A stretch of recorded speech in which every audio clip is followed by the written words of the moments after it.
सर्वेभ्यो नमो नमः। शास्त्रीय क्लासरूमे भवतां सर्वेषां स्वागतम सुस्वागतम। আজকে আমরা পড়ব অশুদ্ধি সংশোধন। অশুদ্ধি সংশোধনের ক্লাস আজকে থেকে শুরু হচ্ছে। তো অশুদ্ধি সংশোধনের ক্লাস, যে অশুদ্ধি সংশোধনের ক্লাস কাদের কাজে লাগবে, এক তো সবার প্রথম যেটা সেটা হচ্ছে অশুদ্ধি সংশোধন কাজ, মানে অশুদ্ধি সংশোধনের ক্লাসটা সংস্কৃতের যে কোনো স্টুডেন্ট প্রত্যেকেরই কাজে লাগবে। আর অশুদ্ধি সংশোধন আমরা সরলভাবে নিয়ম অনুসারে স্টেপ বাই স্টেপ শিখব, যাতে আমরা পরবর্তীতে অশুদ্ধি সংশোধন আবার কি অভ্যাসের দ্বারা কিন্তু সব থেকে ভালো হয়।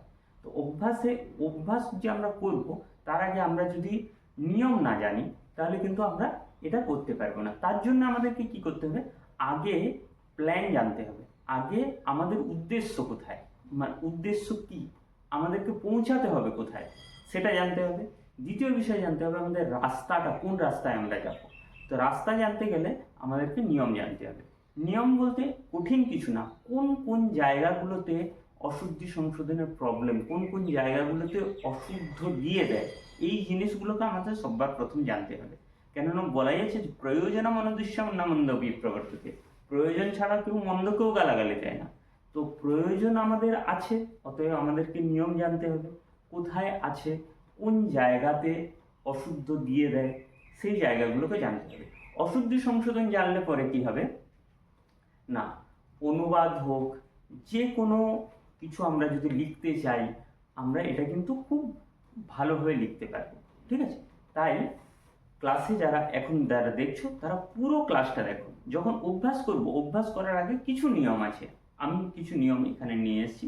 সেই নিয়মগুলো কোথায় কোথায় ভুল হয়, কোথায় কোথায় ভুল হতে পারে, কোন কোন জায়গাগুলো ভুল দেয়, সেগুলো যদি আমরা ধীরে ধীরে জানি, তো তাহলে আমাদের ক্লাসটা, মানে আমাদের পরবর্তীতে অনেক সুবিধা হবে। ঠিক আছে, যারা নতুন তারা অবশ্যই সাবস্ক্রাইব করে নাও, আর পারলে একটা লাইক অবশ্যই দিও।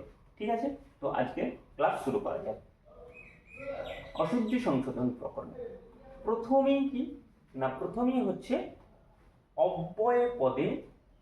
অব্যয় পদ প্রয়োগে ভুল।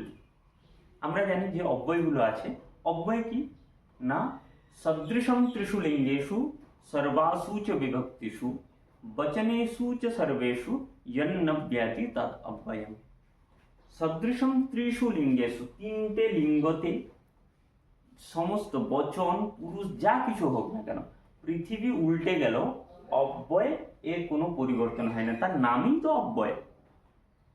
অব্যয় নব্যয় অব্যয়, এটা আমরা বলতে পারি যে কোনো রকম ভাবে তার পরিবর্তন হয় না, তাই সে অব্যয়। ঠিক আছে, যেরকম ধরো মিথ্যা, মৃষা, প্রাত, দিবা, নক্তম, এগুলো উদাহরণস্বরূপ।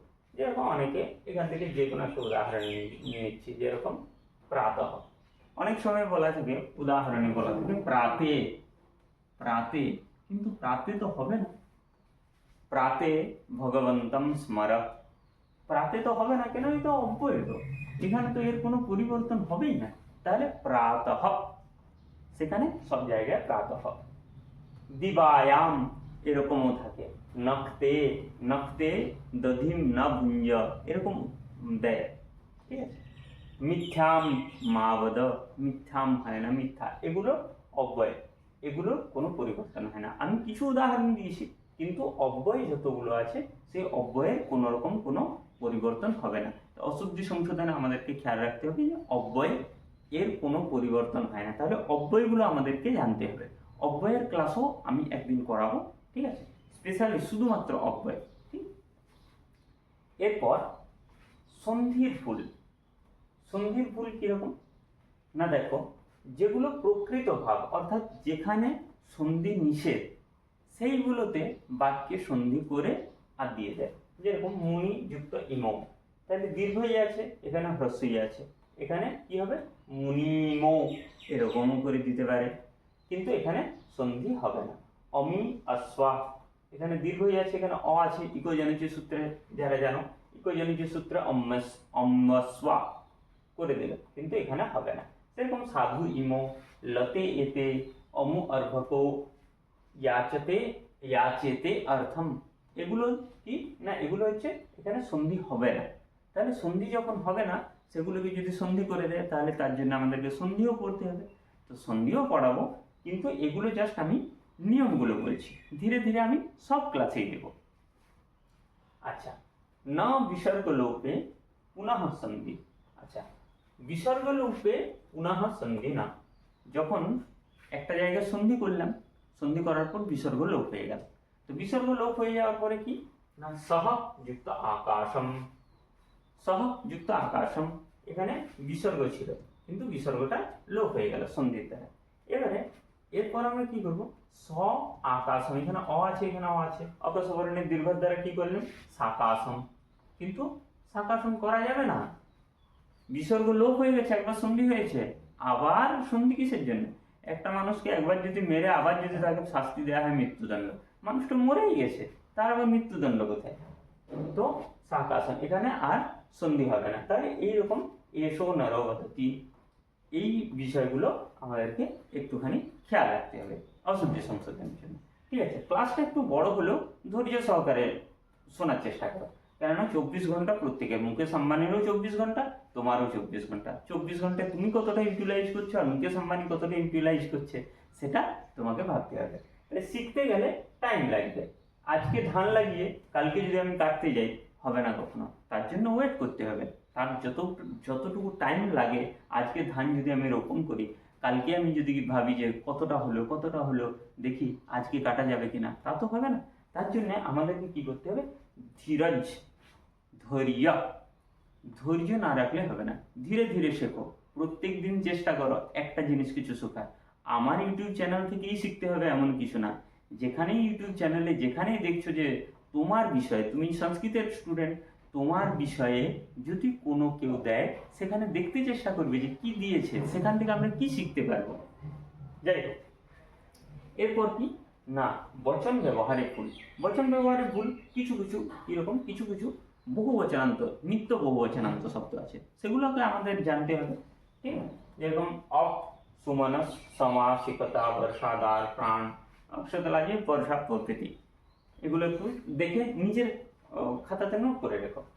তো কি না, এগুলো কি হবে না, বর্ষাহা, বর্ষাসু, প্রাণাহ, প্রাণেষু, এখানে প্রাণ, প্রাণ আছে, প্রাণঃ अस्ति হয় না কখন, প্রাণাহ সন্তি, বর্ষায়াম পিচ্ছিলা পন্থা, এরকম বহুত রকমের অশুদ্ধি সংশোধন দেয়। আমি যে বাক্যগুলো বলছি এগুলো সব অশুদ্ধি সংশোধনের বাক্য, ঠিক আছে, বাক্যগুলো ঠিক নেই। তো বর্ষায়াম, বর্ষায়াম হবে না, তাহলে সেখানে কি হবে, বর্ষা শব্দ নিত্য বহুবচনান্ত শব্দ, তাহলে কি হবে না, বর্ষাসু। ঠিক আছে, আচ্ছা, এরপর কি, এরপর আমাদের আছে কি না, এরপর হচ্ছে আমি এর আগে অনুবাদ শেখার যে প্রথম ক্লাস, সেখানে আমি বলেছিলাম যে গণ, মণ্ডল, সমূহ, স্বার্থ, এগুলো কি, এই শব্দগুলো মনে হয় বহু বচন। গণ মানে বালক, বালক গণঃ, তাহলে বালকগণ মানে একটা ছেলে নিত বালকগণ হবে না, তাহলে অনেকগুলো ছেলে। এরপর গণ শব্দটা কিন্তু এক বচনান্ত, গণ, মণ্ডল, সমূহ, স্বার্থ, এগুলো কিন্তু এক বচনান্ত, দেখতে লাগে বহু বচন কিন্তু এক বচনান্ত। ঠিক আছে, একটা গণে যদি 10টা ছেলে না থাকে, তাহলে সেটা কি আমরা গণ বলবো? যদি একটা গণ একটাই ছেলে থাকে, তাহলে কি সেটাকে আমরা গণ বলবো? সেখানে তো বলবো একটা ছেলে। আচ্ছা, তো তাহলে গণ, যেমন বালক গণঃ গচ্ছতি, বালক গণাঃ গচ্ছন্তি, একটা বালকের গণ যদি যায় তাহলে বালক গণঃ গচ্ছতি, অনেকগুলো যদি তাহলে অনেক। আচ্ছা, এরপর কি না, দ্বয়, দ্বিতয়, দ্বন্দ্ব, মিথুন, এগুলোকেও কি বলা হয় না, এক বচনে এদেরকে ব্যবহার করা হয়। ঠিক আছে, দ্বিতয়, দ্বন্দ্ব, মিথুন, এগুলোকে সবগুলোকে এক বচনে ব্যবহার করা হয়। ঠিক আছে, এগুলো জাস্ট কিছু নিয়ম আমি বলছি, আজকে কিছু নিয়মই বলবো। সেরকম দ্বিতয় যেরকম, সেরকম তৃতীয়, ত্রয়, চতুষ্টয়, এগুলোর ক্ষেত্রেও কি হবে না, একই রকম এক বচনে এগুলো ব্যবহার হবে। এরপর কি না, লিঙ্গজনিত ভুল, এটাকে আমাদেরকে খুব মানে কি বলবো, এটা একটা বিশাল বড় ভাইটাল পয়েন্ট অশুদ্ধি সংশোধনের ক্ষেত্রে। তো কি না, এগুলো দেখো যেরকম আপদ বিপদ এগুলো সব স্ত্রীলিঙ্গ শব্দ, মানে আপদ বিপদ এগুলো স্ত্রীলিঙ্গ শব্দ, মানে এটা না যে আপদ বিপদ মাত্রই সব স্ত্রীলিঙ্গ আর কি। আপদ বিপদ যেরকম স্ত্রীলিঙ্গ সেরকম সম্পদও স্ত্রীলিঙ্গ, ঠিক আছে। তো আপদ বিপদ সম্পদ বিষ প্রজা বর্ষা অপ সুমনসিকতা প্রভৃতি শব্দগুলো কি না স্ত্রীলিঙ্গ শব্দ। তাহলে যদি বলি যে আমরা বলি না মহাবিপদ, মহাবিপদ, তাহলে মহাবিপদ যদি বলি আমরা পুংলিঙ্গে যদি বলি আমরা সংস্কৃতে মহান বিপদ, মহান বিপদ, কিন্তু সেখানে এটা কিন্তু ভুল, কেননা এটা মহান হবে না, সেখানে হবে মহতি, মহতি দীর্ঘ ইকারান্ত স্ত্রীলিঙ্গ শব্দ মহতি, মহৎ শব্দ তারপর মহৎ শব্দের স্ত্রীলিঙ্গ ই প্রত্যয় করে মহতি, তাহলে বিপদ যখনই হবে তখন মহতি, অর্থাৎ এটা আপদ হোক বিপদ হোক যখন বিশেষ্য কি হবে না বিশেষ্য যখন স্ত্রীলিঙ্গ তখন বিশেষণও স্ত্রীলিঙ্গ হবে। এগুলোতে সব সময় এগুলোতে ভুল দেয়, তাহলে কি এগুলো আমাদেরকে মনে রাখতে হবে যে এই যে যেমন প্রজা বর্ষা অপ সুমনসিকতা কিছু কিছু শব্দ আছে নিত্য বহুবচনান্ত সঙ্গে আবার স্ত্রীলিঙ্গ শব্দ, এগুলোকে আমাদেরকে মনে রাখতে হবে, ঠিক আছে। যেরকম এখানে উদাহরণ আমি একটা দিয়েছি অস্যাম বিপদি মহতি আপদঃ সর্বাः প্রজাः, ঠিক আছে। পশ্চিমায়াম দিশ শব্দে পশ্চিমায়াম দিশি প্রবলাসু বর্ষাসু, ঠিক আছে, এক বহুবচন। এরপর কি না এরপর হচ্ছে আচার্যা আচার্যানি ছাত্রা ছাত্রী যবনী যবানি যবনানি, ঠিক আছে, শূদ্রা শূদ্রী, এই জিনিসগুলোকেও একটু খেয়াল রাখতে হবে যে কোনটা স্ত্রীলিঙ্গ অথচ স্ত্রীত্ববাচক, কিন্তু একটা জায়গায় খেয়াল রাখতে হবে যে যেরকম আমি অনুবাদ শেখার ক্লাসে আমি বারবার বলেছি যে ছাত্রা এবং ছাত্রী, এই ছাত্রা এবং ছাত্রী দুটোই কিন্তু স্ত্রীলিঙ্গ, ছাত্র শব্দের স্ত্রীলিঙ্গ ছাত্রা এবং ছাত্রী, কিন্তু কোনটার অর্থ কি এগুলো আমাদেরকে জানতে হবে। ছাত্রা মানে ছাত্র শব্দের স্ত্রীলিঙ্গ, অর্থাৎ ছাত্রা মানে পুরুষ ছাত্র আর মহিলা অর্থাৎ স্ত্রী ছাত্রা। ছাত্রী মানে কি ছাত্রস্য স্ত্রী, ছাত্রের স্ত্রী হচ্ছে ছাত্রী। সেরকম আচার্যা আচার্যানি এগুলোকেও শূদ্রা শূদ্রী এগুলোকেও আমাদেরকে জানতে হবে যে বাক্যে কেমন ভাবে প্রয়োগ করা আছে।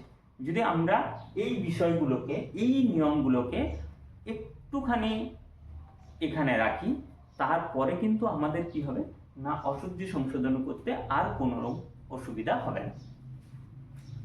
এরপর যেমন ধরো কি বলছে না কিছু কিছু বিশেষ কিছু কিছু আছে যেরকম মিত্রাহ, আমি অনুবাদ ক্লাসেও বলেছি। আচ্ছা, প্রত্যেকে একটা কথা বলছি যে যারা এই অশুদ্ধি সংশোধন ক্লাস দেখছো তারা কিন্তু অনুবাদের ক্লাসেও দেখো। অনুবাদের ক্লাস কি না অনুবাদের ক্লাস দেখো প্লে লিস্ট করা আছে, ক্লাস 1 2 3 এরকম করে প্লে লিস্ট করা আছে, সেখানে যাও অনুবাদগুলো দেখো। অনুবাদ অশুদ্ধি সংশোধন মানুষের যেমন ডান হাত বাঁ হাত সেরকম অনুবাদ অশুদ্ধি সংশোধন এগুলো হচ্ছে কি না ডান হাত বাম হাত, এগুলো হচ্ছে এক একটা অঙ্গ। তাহলে মিত্র মানে কি সুরিজক, আর মিত্রম মানে বন্ধু। অনুবাদের ক্লাসও বলেছি সেম কথা বলেছে, আম গাছ এবং আম ফল, আম্রম আর আমরাহ, ঠিক আছে। এরপর দেখো কিছু কিছু শব্দ আছে মহিমা অঞ্জলি সবিতা, এই শব্দগুলো কি আমাদের বেশিরভাগে মহিমা চৌধুরী অঞ্জলি অমুক সবিতা অমুক এরকম করে নাম দেওয়া আছে, কিন্তু শুনতে খারাপ লাগলো কথাটা একদম সত্যি যে যাদের নাম মহিমা অথবা অঞ্জলি সবিতা এই শব্দগুলো যাদের নাম আছে তাদের আমরা নাম দেওয়া যার নাম তার তো কোনো দোষ না, কিন্তু যে দিয়েছে তার দোষ। এখন বিষয় হচ্ছে যে এই নামগুলো যাদের আছে এগুলো কিন্তু পুংলিঙ্গ শব্দ। সবিতা মূল শব্দ হচ্ছে সবিত্রী শব্দ, সবিত্রী শব্দের অর্থ হচ্ছে সূর্য, এটাও কিন্তু পুংলিঙ্গ শব্দ। আবার মহিমা, মহিমা শব্দের মূল শব্দ হচ্ছে মহিমন শব্দ, মহিমন শব্দের প্রথম আর একবচনে মহিমা। অঞ্জলি শব্দ ইকারান্ত পুংলিঙ্গ শব্দ অঞ্জলি, ঠিক আছে, কিন্তু এগুলো কি আমরা মানে কি বলবো, শুধু আমাদের বাঙালিরা না, সম্পূর্ণ ভারতবর্ষে এই শব্দগুলো কি স্ত্রীলিঙ্গ হিসাবেই পরিচিত। তাহলে এগুলোকে আমাদেরকে জানতে হবে। তাহলে মহিমা, অঞ্জলি, সবিতা এই শব্দগুলো কিন্তু পুংলিঙ্গ শব্দ। তাহলে এর বিশেষণ যখন হবে তখন মহিমা, মহতি মহিমা এরকম দিয়ে দিল, কিন্তু আমাদেরকে জানতে হবে যে মহান মহিমা, কেননা এটা পুংলিঙ্গ শব্দ। ঠিক আছে, অঞ্জলি এটাও পুংলিঙ্গ শব্দ, আর সবিত্রী শব্দ এটাও সবিতা, এটাও পুংলিঙ্গ শব্দ। ঠিক আছে, আচ্ছা এরপর বললাম মহিমন শব্দ, সবিত্রী শব্দ এগুলো বললাম। ঠিক আছে, আজকে ক্লাসটা আমি তাড়াতাড়ি মানে কি বলবো শেষ করার চেষ্টা করবো, যে এই বিষয়গুলো তোমরা একটুখানি নিজেরা লিখে রাখো, ধ্যান রাখো, ব্যাস, অন্য কিছু না। এরপর যেরকম ভগবান, মূল শব্দ কি না ভগবত। হনুমান, এখানে আমরা কোথায় ভুল করি, শব্দরূপে ভগবানঃ, ভগবানঃ আগচ্ছতি, কিন্তু ভগবানঃ এখানে অকারান্ত পুংলিঙ্গ নর শব্দের মতো রূপ হবে না। এখানে কি হবে না, এখানে ভগবত শব্দের প্রথম আর একবচন অত ভাগান্ত শব্দ, অত ভাগান্ত। তাহলে হনুমান হনুমত শব্দে, সত্যবান সত্যবত শব্দে, ধনবান ধনবান, ধনবন্তৌ ধনবন্তঃ এরকম রূপ হয়। তাহলে ধনবানঃ আগচ্ছতি হয় না এখানে। ঠিক আছে, এরকম মানি শব্দ, এটার মূল শব্দ হচ্ছে মানিন, যেরকম গুণিন গুণিন সেরকম, এই যে গুণিন সেরকম। এরপর সবিত্রী, তেজঃ, মনঃ এই শব্দগুলো, এই শব্দগুলো তোমরা একটুখানি নিজেরা লিখে রাখো। ঠিক আছে, নিজেরা লিখে রাখো। এখানে কি হবে না, এই শব্দগুলো যখন অশুদ্ধি সংশোধনে আসবে তখন তোমাদের নিজেরই মনে হবে ও এই শব্দটা ওখানে আছে, তাহলে এই শব্দটা অশুদ্ধি সংশোধন মানে এই শব্দটা এখানে ব্যবহার হবে না। ঠিক আছে, এরপর দেখো যেরকম কি না মাস, পাদ, দন্ত, নির্জর এগুলো পুংলিঙ্গ নর শব্দের মতো রূপ হয়, এই মাস, পাদ, দন্ত, নির্জর, কিন্তু দ্বিতীয়া থেকে সপ্তমী পর্যন্ত এদের একটা করে অতিরিক্ত রূপ হয়। ঠিক আছে, তাহলে অতিরিক্ত রূপ যেখানে হয়তো কিছু এমন একটা জায়গায় দিয়ে দিল তৃতীয়া বিভক্তির কোনো একটা রূপ, তৃতীয় বিভক্তির রূপ যখনই দেবে তখন হয়তো অতিরিক্ত রূপটা দিল, তো আমাদের মনে হলো না এটা ভুল আছে, তাহলে আমরা কি করলাম না অপশনে আছে যে এটি ভুল বাক্য, আমরা সেইটিকে ক্লিক করে দিলাম, কিন্তু এটা কিন্তু হবে না।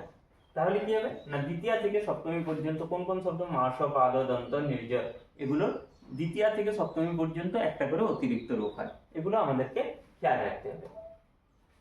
আচ্ছা, এরপর আমরা আসি যে কিছু কিছু শব্দ আছে যেরকম পতি, সখী। ঠিক আছে, কিছু কিছু শব্দ আছে যে শব্দগুলো আমরা ভাবি যে সব জায়গায় একই রকম হবে। ঠিক আছে, যেমন নরপতি শব্দ। তাহলে নরপতি শব্দ আমরা জানি পতি শব্দ, পতি শব্দ যেমন নরপতি শব্দ সেরকম হবে না, এটা ভুল। পতি সমাস হয়ে একটা সূত্র আছে, পতি শব্দের সাথে সমাস যখনই হবে তখন এটা পতি শব্দের মতো রূপ হবে না, তখন কি শব্দের মতো হবে, মুনি শব্দের মতো রূপ হবে। সেরকম ভূপতি, নৃপতি, নরপতি, উপপতি, যা পতি আছে, ভগ্নিপতি না, ভগ্নিপতিটা হয় না, ভগ্নিপতি, তো এই শব্দগুলোর কি রূপ, মুনি শব্দের মতো হয়, তখন আর পতি শব্দের মতো রূপ হয় না। আকারান্ত স্ত্রীলিঙ্গ শব্দ যেরকম স্ত্রীলিঙ্গ শব্দের রূপ লতা শব্দের মতো হলেও এখানে দেখো অম্বা, জরা, অম্বা এবং জরা এই শব্দগুলো কি সম্বোধনে এক বচনে কি হয়, হে অম্ব, হে অক্ক, হে অল্ল আমরা শুনেছি। তাহলে অম্বা শব্দের কি হয় না, হে অম্ব এরকম রূপ হয়। তাহলে সম্বোধনে কোথাও দিয়ে দিল যে অম্বা, লতা শব্দের সম্বোধনে এক বচন লতে, হে লতে, হে বালিকে, তাহলে অম্বা শব্দেরও দিয়ে দিল কি না, হে অম্বে, আমরা ভাবলাম হ্যাঁ ঠিক আছে, কিন্তু না, অম্বা শব্দের সম্বোধনে কি হবে, সম্বোধনে এক বচনে হে অম্ব। আচ্ছা, এরপর রাজন এবং পথিন শব্দ কি হলে না, সমাসবদ্ধ হলে কি হয় না, রাজা এবং পথ, রাজ এবং পথ এরকম আদেশ হয়। কি রকম বলি যে দেখো রাজা এবং পথিন শব্দের সমাস হলে পরে কি হয়, সেখানে নর শব্দের মতো রূপ হবে, একদম সহজ। যেমন মহারাজ, রাজা রাজানু রাজানঃ রূপ হয় এরকম, কিন্তু মহারাজ যখন হবে মহারাজা মহারাজানু মহারাজানঃ এরকম রূপ হয় না। ষষ্ঠীর এক বচনে মহারাজ্য, এরকম অনেক জায়গায় অশুদ্ধ সংশোধনে রাজন শব্দের রূপ দেয় কিরকম না, মহারাজ শব্দের ষষ্ঠীর এক বচনে মহারাজ্ঞ, অপশন থাকে মহারাজ্ঞ, আমরা ক্লিক করে দিই, কিন্তু না, মহারাজস্য, সেখানে নর শব্দের মতো রূপ হয়। এরকম কঠিন শব্দের কি সমাসবদ্ধ হলে পথ হয়, যেমন রাজপথ। রাজপথ শব্দটা কি হয়, পন্থা, পন্থানো, পন্থানো, কঠিন শব্দের রূপ যেরকম সেরকম হয় না। রাজপন্থা এরকম রূপ হয় না, রাজপথ। রাজপথ নর শব্দের মধ্যে রাজপথ, রাজপথু, রাজপথাহ এরকম রূপ হয়। তাহলে এগুলো আমাদেরকে একটুখানি খেয়াল রাখতে হবে। হ্যাঁ, তখন রূপ হয় নর শব্দের মতো, যেরকম এখানে বললাম যে। আচ্ছা, এরপর কি, যে মে মনে মহৎ দুঃখম। আচ্ছা, মে মনে মহৎ দুঃখম এটা হবে না। কিরকম, এখানে বলি যে আমাদের যে অসমত শব্দ এবং যুষ্মৎ শব্দ আছে সেগুলো অহম, আবাম, বয়ম, মাম, মা, আবাম, নৌ, আসমান, নাহ, এইরকম যে যেখানে দুটো করে রূপ আছে তার মধ্যে মাম, মা, আবাম, নৌ, আসমান, নাহ, তাহলে এই যে দুটো করে যে দ্বিতীয় রূপটা যেটা, এগুলো কিন্তু কখনো বাক্যের প্রথমে কিন্তু এগুলো কখনো বসবে না। ঠিক আছে, তুমি যদি মনে মহৎ দুঃখম, মে মনে মম মনে মহৎ দুঃখম করতে পারো, অথবা মনে মে মহৎ দুঃখম, এটা করলেও ঠিক আছে, কিন্তু বাক্যের প্রথমে এগুলো বসবে না, এগুলো নিষিদ্ধ আছে। তাহলে কি হবে, মম মনসি মহৎ দুঃখম এটা হবে। সেরকম যুষ্মৎ শব্দ তম, ইউবাম, ইয়ম, ত্বাম, ত্বা, ইউবাম, বাম, ইউষ্মান, বা, তব তে, ইউবয়ো, বাম, ইউষ্মাকম, বা, তব তে, তাহলে যদি বলি আমার মনে না তোমার মনে বলি, তে মনে মহৎ দুঃখম হবে না, তাহলে কি হবে, তব মনসি মহৎ দুঃখম। ঠিক আছে, এগুলো জাস্ট একটুখানি নিজেরা মনে রেখো, তাহলে অশুদ্ধি সংশোধন সহজ। সংস্কৃত, সত্যি কথা বলতে সংস্কৃত খুব সহজ, কেউ ধৈর্য ধরে শিখতে চায় না। 1 মিনিটে আমি কি করে শিখে দেবো, সব জায়গায় দেখুন ইউটিউবে 1 মিনিটে, ইউটিউবে শর্ট ভিডিও সার্চ হচ্ছে 1 মিনিটে কিভাবে সংস্কৃত শেখা। আরে 1 মিনিটে সংস্কৃত শেখা হয় কখনো? সংস্কৃত কোনো কিছুই শেখা হয় না 1 মিনিটে। আমাদের কাছে টাইম কম, আমাদের কাছে অন্য কিছুর জন্য টাইম আছে, কিন্তু আমার শেখার জন্য টাইম নেই। ঠিক আছে, আচ্ছা, এরপর দেখো এখানে আমি একটা শর্ট ট্রিক্স বলবো, এখানে এটা তোমাদের জীবনে বহুত কাজে লাগবে। স চ সা চ হয় না, স হ চ, স সা চ কিংবা স চ সা চ হয়। আচ্ছা, এখানে আমি একটা বিষয় বলে দিই। চকারের প্রয়োগ যখনই আমরা করব, চকারের প্রয়োগ এটা তোমরা লিখে রাখো, খুব ইম্পর্টেন্ট। চকারের একটা হচ্ছে খ চ, এটা আমার নিজের তৈরি করা, খ চ ম চ, এটা খ চ ম চ। আর একটা হচ্ছে বিকচ, বি ক চ, আর একটা হচ্ছে অচল, অচল। অচল মানে কি, অচল মানে চলবে না। চলবে কোনটা, না খ চ ম চ অথবা বিকচ। এর উদ্দেশ্য কি, খ চ ম চ, খ চ ম চ মানে কি, আমি বললাম রামঃ, রামঃ চ শ্যামঃ, শ্যামঃ চ। তাহলে রামঃ, রামশ্চ শ্যামশ্চ সন্ধি করলে হবে, রামঃ চ শ্যামঃ চ। এই বাক্যটা কি, না এই বাক্যটা ঠিক আছে। এটা হলো খ চ ম চ, খ চ ম চ। ঠিক আছে, এরপর বিকচ কি, না রামঃ, রামঃ শ্যামঃ, শ্যামঃ চ। এটা কি হলো, বি ক চ, অর্থাৎ বিকচ। এটাও ঠিক, না এটাও ঠিক। হবে না কোথায়, না অচল। রামঃ চ শ্যামঃ, রামঃ চ শ্যামঃ, এটা কি হবে, না এটা অচল, মাঝখানে চ, অচল মানে চলবে না। ঠিক আছে, তাহলে আজকে দেখো সেরকম বা শব্দেরও, বা যে আছে বা শব্দেরও কিন্তু এরকম প্রয়োগ। তাহলে দেখো এগুলো খুব সহজ, শিখতে গেলে খুবই সহজ, শেখাতে গেলে আমাকে নিজেকে অধ্যয়ন করতে হয়, তারপর আমি শেখাই। ঠিক আছে, তো আমি একটা কথাই তোমাদেরকে বলে রাখবো যে ক্লাস সম্পূর্ণ দেখো, আর যদি তোমাদের ক্লাস ভালো লাগে রেগুলার ক্লাস করার চেষ্টা করো। আমি যেরকম দিচ্ছি ক্লাস আপলোড করছি, তোমরাও ক্লাস করার চেষ্টা করো। ঠিক আছে, আজকে এই পর্যন্তই। আগামীতে অশুদ্ধি সংশোধনের আরো কিছু ক্রিয়াপদের কিছু ভুলের বিষয় আছে, সেগুলো কিন্তু অবশ্যই তোমরা দেখবে। আর এই ক্লাস কাদের কাজে লাগবে, এখন দেখো ইউপি টেট, সি টেট, তারপর ঝাড়খণ্ড টেট, সব কিছুতে অশুদ্ধি সংশোধন আছে।